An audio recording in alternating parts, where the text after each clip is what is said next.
একিরে বন্ধু, তোর এত জামা কাপড় ছিঁড়া কেন? গরিব মানুষ ভাই, জামা কাপড় কিনতে পারি না। তুই তো আমার কাছের বন্ধু। বন্ধু বন্ধু আমাকে কিছু টাকা দাও, কাপড় কিনবো। একটু টাকা পয়সা দিয়ে সাহায্য কর। আরে বন্ধু বান্ধব থেকে যদি বিপদের সময় তোর উপকারে নাই আসতে পারি, তাহলে আমরা কিসের বন্ধু বান্ধব? একটু দাঁড়া।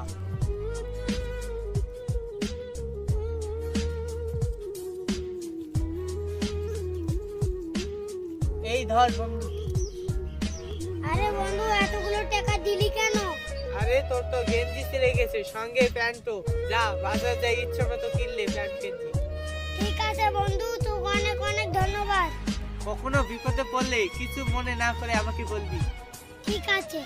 কাউকে ছোট মনে না করে বিপদে বন্ধুদের পাশে দাঁড়ান, দেখবেন জীবনটি অনেক সুন্দর। ভিডিওটি ভালো লেগে থাকলে লাইক, কমেন্ট ও শেয়ার করতে ভুলবেন না।